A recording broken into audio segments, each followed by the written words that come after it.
বরিশালে নদীর ধারে থাকতো এক জেলে। সেই জেলে প্রত্যেক দিন নদী থেকে মাছ ধরে বাজারে বিক্রি করত। কিন্তু গত 1 মাস নাগাদ নদীতে মাছ কমে যাওয়ায় সে আর মাছ ধরতে পারে না। মাছ না পাওয়ায় তার বাড়িতে অর্থের অভাব দেখা দেয়। প্রত্যেক দিন রাতের বেলায় ওপরওয়ালার উদ্দেশ্যে প্রণাম জানিয়ে মাছ ধরতে বেরোয় সে। অনেকক্ষণ নদীতে জাল ফেলেও সে কোনো মাছ পায় না। প্রত্যেক দিন এইভাবেই সে ফিরে আসে।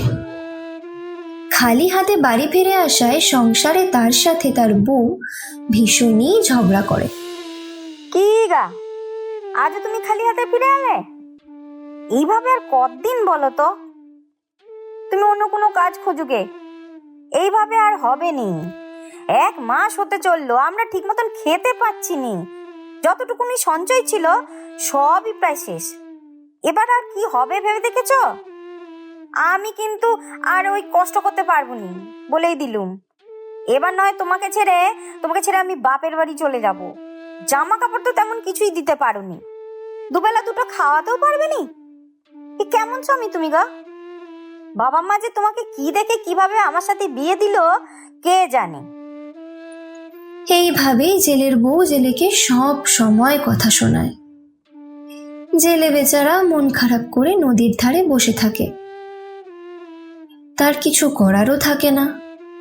সে জেলে, মাছ ধরা ছাড়া সে কোনো কাজই করতে পারে না। হায় ভগবান, আমার সাথেই কেন এরকম হচ্ছে? আমি তো কারোর কোনো ক্ষতি করিনি।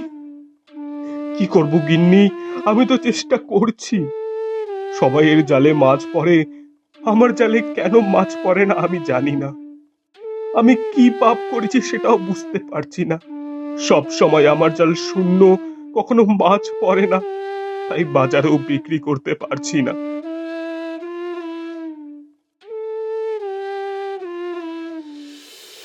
এভাবে আর কত কষ্ট করতে হবে বলো তো? আমি আর পারবো নি কষ্ট করতে, এইভাবে আর পারবো নি তোমার সাথে থাকতে। কয়েকদিনের মধ্যে সবকিছু ঠিক না হলে আমি চলে যাব তোমাকে ছেড়ে। এই বলে জেলের বউ জেলের প্রতি রাগ দেখিয়ে ঘরের ভেতরে ঢুকে যায়। জেলে ঘরের বারান্দায় বসে মন খারাপ করে ভাবতে থাকে। না, আমাকে কোনো না কোনো একটা উপায় বার করতেই হবে। এইভাবে বসে থাকলে তো কিছু আর হবে না। অন্য কোনো উপায় যার মাধ্যমে কাজ করা যেতে পারবে। তারপর রাতের বেলায় জাল হাতে নিয়ে বেরিয়ে পড়ে মাছ ধরতে। সেদিন মাছ ধরার আগেই উপরওয়ালাকে অনেকবার জানায় যেন তার জালে অনেক মাছ পড়ে। কিন্তু সে দেখতে পায় তার জালে 2টো সোনার চিংড়ি মাছ পড়েছে। তাদের গায়ের রং সোনালি। জেলে খুবই রেগে যায় আর চিংড়ি মাছ 2টো হাতে করে ঝুলিয়ে ঘরে আনে।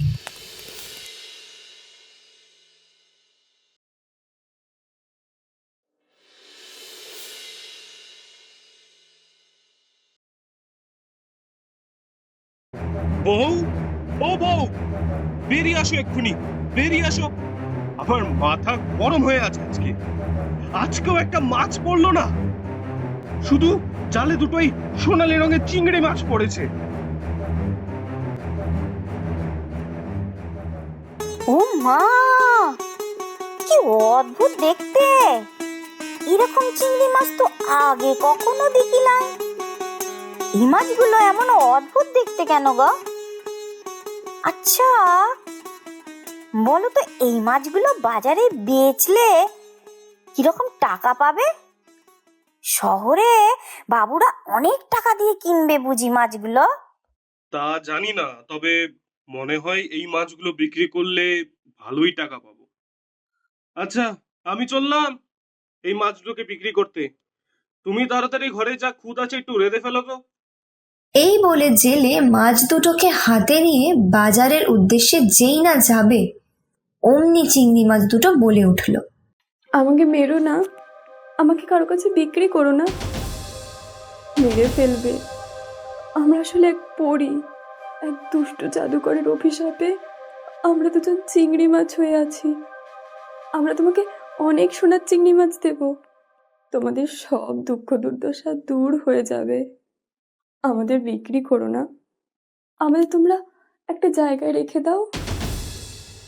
কি ব্যাপার বলো তো, এই চিংড়ি মাছ কথা বলছে?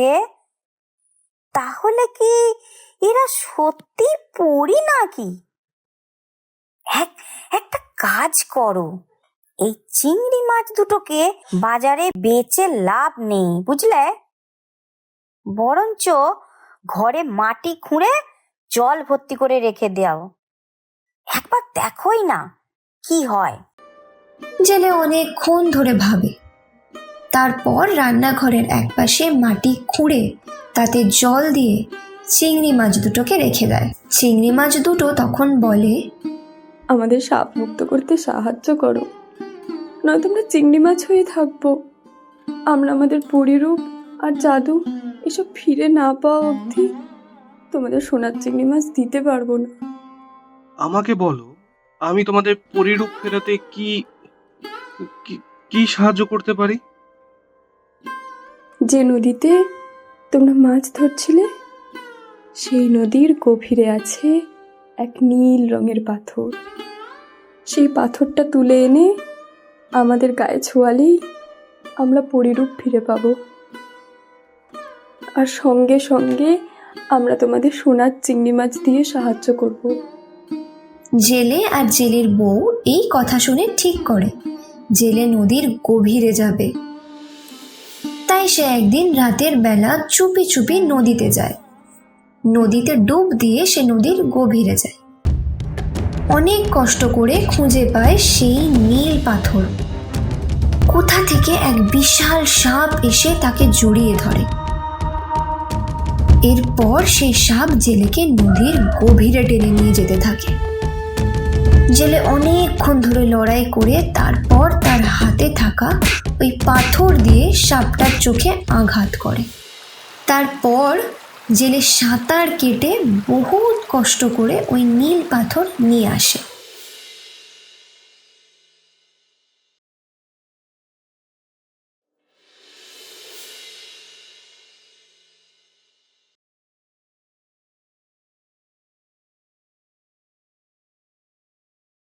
কি গা, তোমার এত দেরি হলো যে?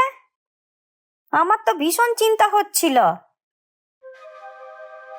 এই বলে জেলে ওখানে ঘটা সমস্ত ঘটনা বউকে খুলে বলে। নীল পাথর দুটো চিংড়ি মাছের গায়ে ছোঁয়াতেই চিংড়ি মাছ থেকে দুটো সোনালি রঙের পরী সৃষ্টি হয়। সঙ্গে সঙ্গে পরী দুটো বলে ওঠে, অনেক অনেক ধন্যবাদ জেলে ভাই, তুমি আমাদের প্রাণ ফিরিয়ে দিয়েছো। তুমি যে সাপের কথা বলছিলে, ওটাই সেই দুষ্টু জাদুকর। দুষ্টু জাদুকর জানে আমরা যদি আমাদের জাদু শক্তি ফিরে পাই, ওকে তাহলে আমরা মেরে ফেলবো। এইভাবে যদি চিংড়ি মাছ হয়ে আর 4 দিন আমরা থাকতাম, তাহলে আমরা কখনোই আর পরি হতে পারতাম না। জেলে ভাই, ঠিক সময় তুমি জাল দিয়ে আমাদের তুলে আমাদের প্রাণ বাঁচিয়েছো। তোমাদের আমি 100টা সোনার চিংড়ি মাছ দিচ্ছি, যে চিংড়ি মাছগুলো বিক্রি করে তোমাদের সব দুঃখ দুর্দশা দূর হয়ে যাবে। এই বলে পরীরা তাদের 100টা চিংড়ি মাছ দেয়।